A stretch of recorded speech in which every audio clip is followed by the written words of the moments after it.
Okay,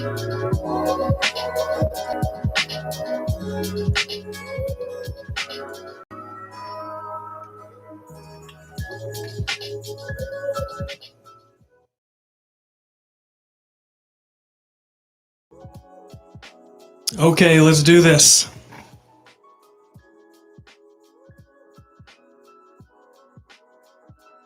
I'm Chronix from the most extreme wrestling, and this is your AEW Dynamite review for March 17th, 2021. It is the St. Patrick's Day Slam. I got my green on. I had to make sure that I was prepared and ready for this. And I did check my 23andMe DNA, and I'm 81% Irish slash European, I guess. But it was on there, so yeah, it's my Bucky shirt, so I got to represent Texas. That's what's up. But tonight, Dynamite, they are in Jacksonville, Florida. We got JR, Tony Schiavone, and Excalibur all on commentary.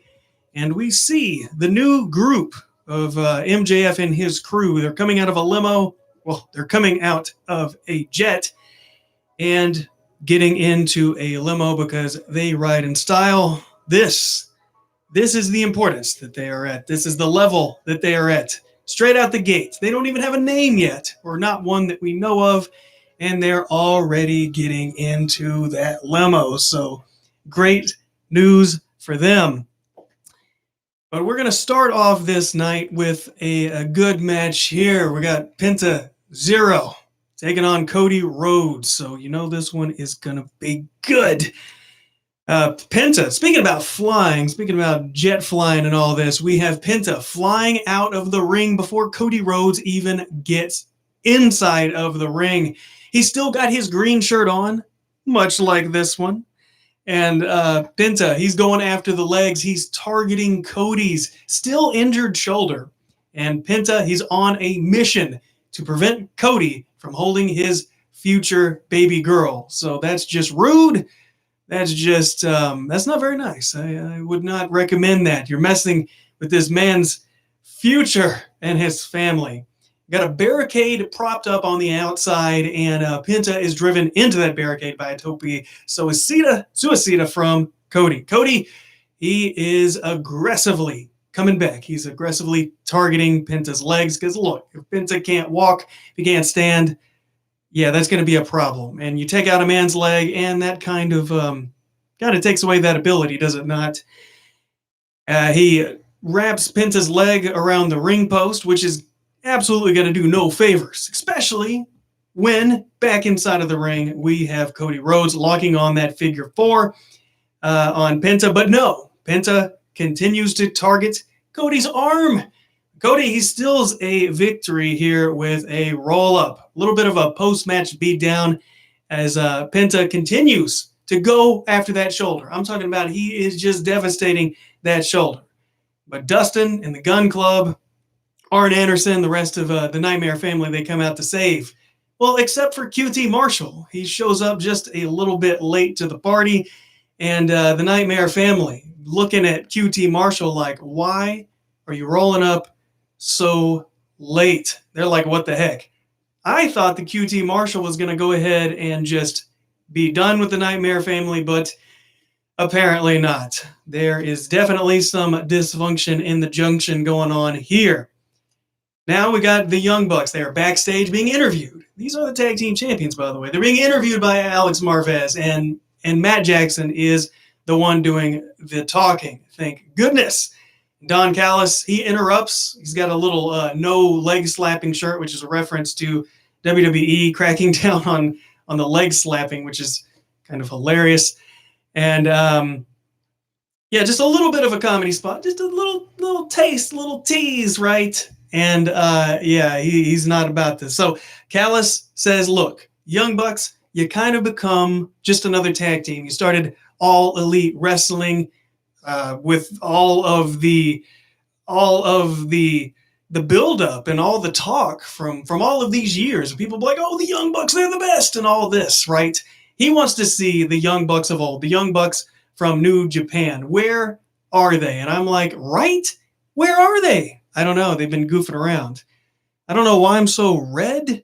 Why has my camera decided to turn up the contrast so far? I don't know. Look, I go live on Twitch, which is twitch.tv/donut_space. But sometimes it messes with my camera settings, and I don't know why. I need to take control of this, take it over, run it as administrator. But right now, talking about running things as an admin per se, we got Jade Cargill. She's going to be taking on Danny Jordan, which last week I thought, well, they're going to put somebody in the ring with Jade who's not just like a jobber, somebody who's more experienced. But you may not know Danny Jordan, but she's actually really good. And I think she's right on the cusp of being signed by AEW officially. She showed up there several times. We've had her in Committed to Wrestling. She's really good. So, hey. And Jade, she looked good in the ring too. I mean, she hit this girl with a kick. It was so devastating. I said, oh my gosh. And basically, Jade was just destroying Danny Jordan, which is to be expected. They're building up Jade to be this big, unstoppable monster, right? With great abs. And so she wins in quick fashion, does Jade. And Jade, she's on the outside. She's looking at Red Velvet, so apparently things are not over between Red Velvet and Jade Cargill. The fans hold Jade back. They're holding Red Velvet back from attacking Jade, so that shall continue. Man, hey, Super Serpent's in the chat. I see you. You're in the house. You're in the chat. You slithered on in here. I seen it, though. I seen it. That is one large slithering snake. Okay, so we got MJF and the crew coming down to the ring. Still don't have that official name, but we're about to get one. Tully Blanchard, he's on the microphone talking about how he's been in important groups, so obviously he knows what it's all about. And MJF disses. He's on the microphone now. He's dissing Jericho's hairline, his pecs, and his comedy. He's taking all the obvious shots, right? And MJF, he says that he had tricked Jericho and even myself, because I thought MJF was going to be taking over the Inner Circle. But they swerved us, bro. They totally swerved us. Really, though, MJF wanted to destroy the Inner Circle and create his own new group. But the thing is, he didn't destroy the Inner Circle, so maybe that plan isn't complete, because it kind of seems like, from what I saw last week, that they are still together, and they've kind of been a little bit reinvigorated with Jericho as their leader. They took Jericho's side, so the Inner Circle has not been depleted yet. What are these emotes? Are these snakes? It almost looks like sickly looking ducks, which I'm sure that's not the case, and houses, so that does make sense. I need to zoom in on that. Enlarge, enhance. This is what I need someday. But yeah, so MJF, he does his best evolution introduction on the promo. And dude, I should have done green lights. I would try to do that now. I do have a remote for that. But last time I tried to change the lights, it started strobing, and it was a disaster. But I need to have you as my lighting man. For real, though. So, MJF, he's doing his best Evolution promo. If you remember back when Evolution formed in what, 2004? This is a long time ago. He was like, and then you have Batista here, right? The future and the past and all this. Which he didn't talk about the future and the past, but he did talk about the now of Sean Spears, Wardlow, and FTR, and how great they are now, and they will be now that they're unified. MJF, he says that he has 25 years. That is a quarter of a century. More to go. 25 more years of being better than you and you knowing it. And we find out that the new name of the group is the Pinnacle, or Pinnacle. I think it's just Pinnacle. Maybe it's just Pinnacle. So they are the Pinnacle. It's an okay name. I think I'll get used to it. It's an unexpected name. I had honestly absolutely no idea what they were going to name it. But how can you top the Pinnacle? I don't think you can. So it's a great name. Jurassic Express with Bear Country versus Big Money Matt Hardy with Private Party, Butcher Blade with the Bunny. Now, during the entrance, Matt Hardy cuts a promo, which is good. Matt Hardy probably needs to cut more promos. I would rather hear him talking than doing entrances, to be honest. But he's talking about building an empire with all of his group pickups. So he's a smart money man, and he's doing it here. But inside of this match, Marco Stunt is launched into the crowd and he almost landed on his head. It was scary, but good thing for Marco Stunt. He is small and he is light. So they were able to catch him with a few hands, but it really looked like he was going to land on his head there. So this was a quick little match. Matt Hardy does get the pin on Marco Stunt because, of course, they're going to pin Marco Stunt every possible chance that they get, which they did. And Matt Hardy, he did get the win, but he kind of takes credit. It's kind of insinuated, at least from the commentators, that he's taking credit for the whole match. And Jurassic Express is not too happy with Bear Country. And I'm like, man, give them a break. There's so many other tag teams that are heels right now. And, Bear Country, they're kind of new. So you might want to keep them on your side. Next up, Eddie Kingston and Jon Moxley. They're speaking about their upcoming tag team match in the future here with the Good Brothers, which is actually tonight. And, they joke around, they play around. This seems to be their bit that they've been doing. And Moxley, he doesn't like the Good Brothers. They make jokes, but then they get serious and say, you know what, you only die once. They're not the kind of people who die a million times every day. So there you go. They're going to collide with the Good Brothers tonight. Dasha interviews Christian Cage. We finally actually get to hear what Christian Cage has to say here in AEW.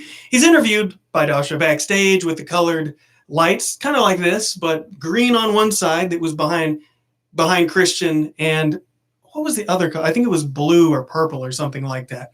So I kind of like that treatment. I like that idea. You got the green. It's like, here he is.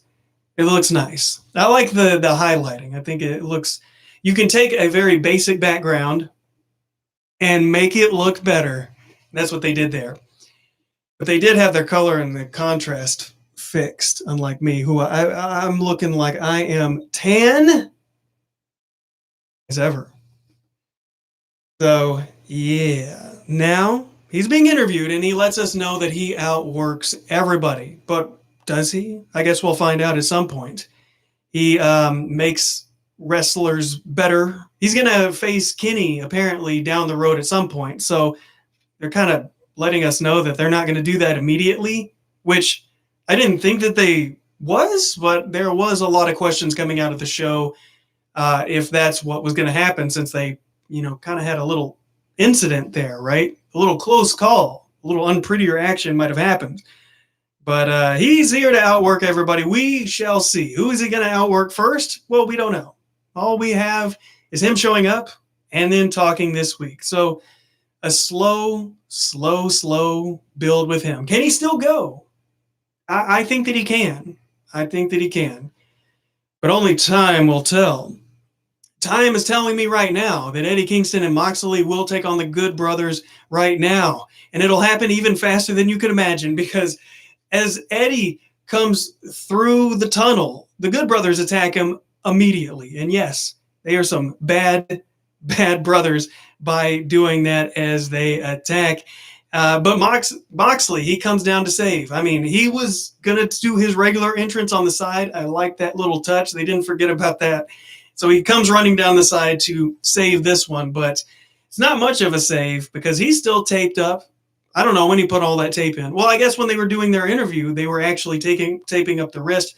I just didn't know that off camera that Moxley would be taping up his whole upper body, right? But yeah, mucho beat down here on Moxley and Eddie Kingston. And Moxley finally shows some life in this match with the pile driver, but Gallows breaks up the pin. Moxley fires up and grabs a quick win over Anderson. The Good Brothers, they're not okay with this loss, this sudden loss here. As the post-match beatdown begins, and Kenny Omega, he starts dancing out He's got his music playing. He's got a chair in hand. He's got like a little overcoat on, so he's looking a little bit professional. He brings the chair out. He doesn't use it, well, at least immediately. He opens it up, sits down in it. I mean, somebody sitting down in a folding chair after they bring it to the ring. I mean, who would have thought in wrestling, right? Oh my goodness, Eddie Kingston. He's out on the outside. Omega sitting in the chair, and yeah, they're holding down Moxley. Eddie Kingston comes and knocks Omega off of his proverbial throne there. And yeah, Magic Killer on Eddie. The chair is wrapped around Eddie's ankle and gets stomped on. So they could have broken his ankle. We don't know. We just don't know. They put the chair around Moxley's neck, and the Young Bucks come out to stop it because they're like, bro, you're going too far with this. This is too much. And there's a stare off while the Bucks are outside of the ring. Omega is inside of the ring. They do their little horns, and they're disrespecting the Bucks essentially, kind of making fun of them a little bit for not joining in on the attack. The Bucks still say no, and Kenny takes off his shirt and tosses it at the Bucks. Moxley swings wildly with the chair, clearing the ring out. So the Bucks, they're just not down with all this extra unneeded violence that the Good Brothers and Kenny Omega. It seems as if the Young Bucks think that Kenny Omega and the Good Brothers are going way too far. Yes, indeed. That is right. Now, Tony Schiavone is interviewing who else but Sting? It's Sting and Darby Allin, who is the TNT champion. It is a dual interview here on the stage. I like that touch. Reminds me of WCW, and I think it's better than doing every single promo, every interview backstage, or in the center of the ring. You gotta throw it. You gotta put a little razzle dazzle. Gotta change it up every once in a while, right? So he's interviewing them. Darby is still limping from the war that he had at Revolution. He says that on November 7th, he won the TNT Championship, and he's defended the title 3 times. The crowd cheers, but he says, do not cheer. No. He wants to defend it more. He wants to defend it every single week. He wants to pay tribute to the greatest TNT champion. And I'm thinking, Cody Rhodes? No, he's talking about the late champion, from the Dark Order.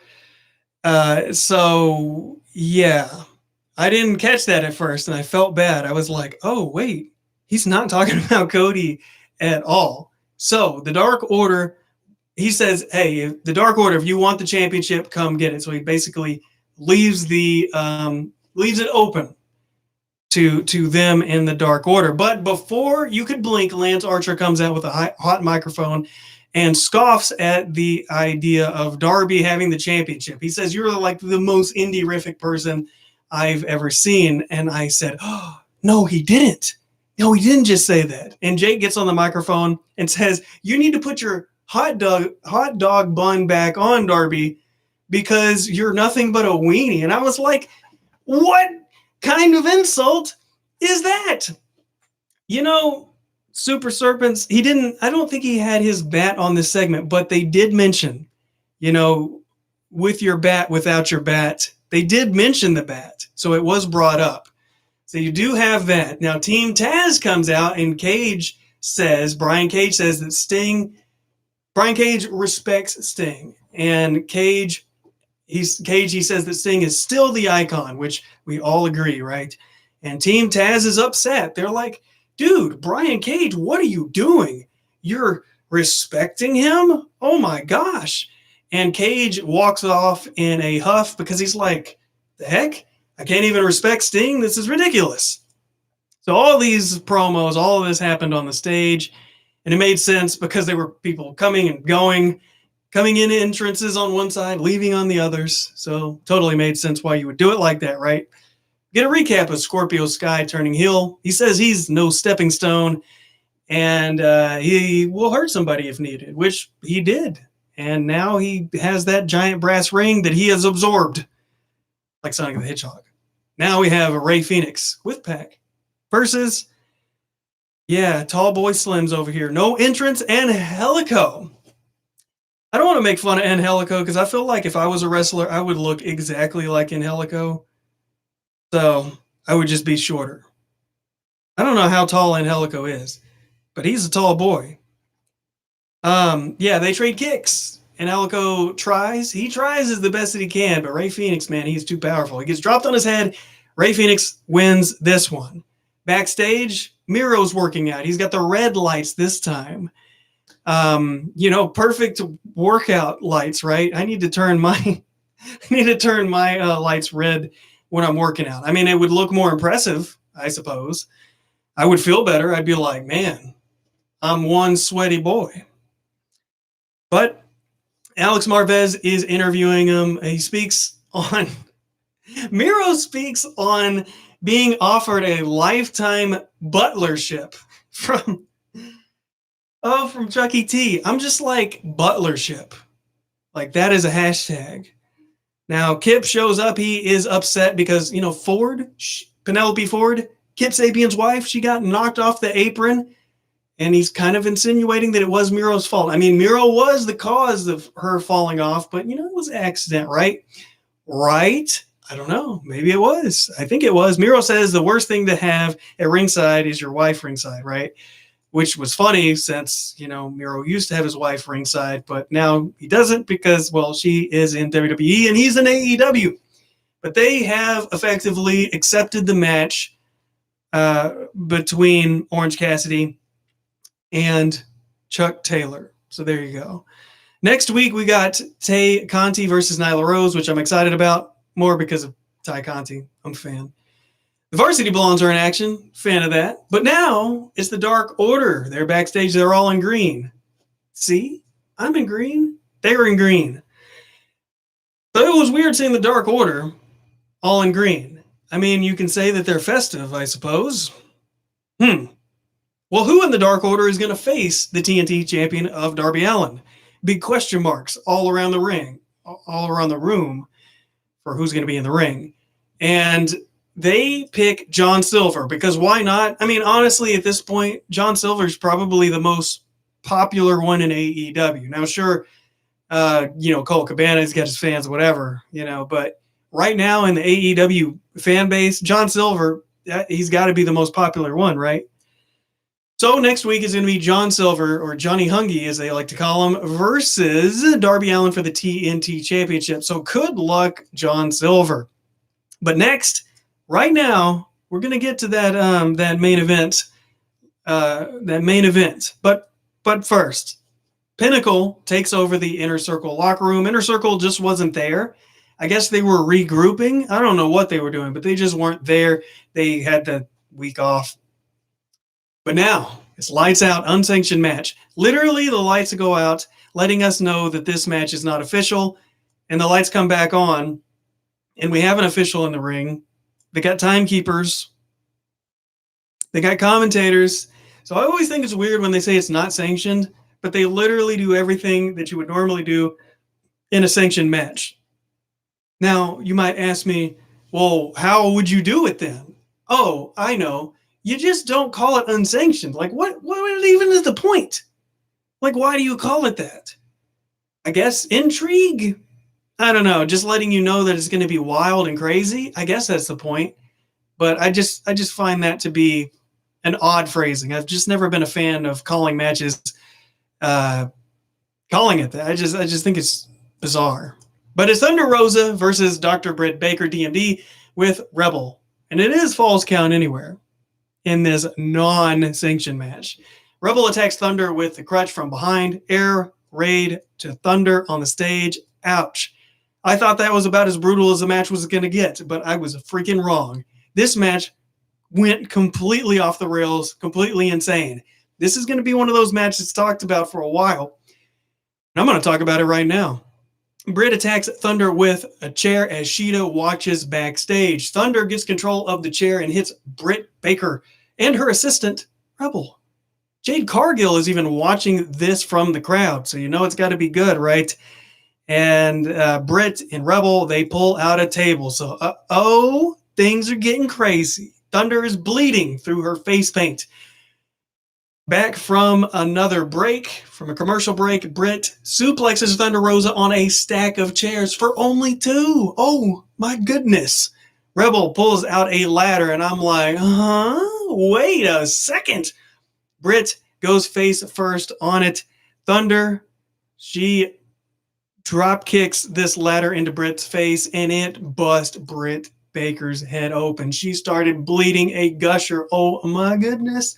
Thunder's got wood on the outside. Blood is staining the mat. A bloody Britt Baker puts on the black glove. She's got a black bag. What is she going to do? Oh my goodness, what is in this bag? It is freaking thumbtacks.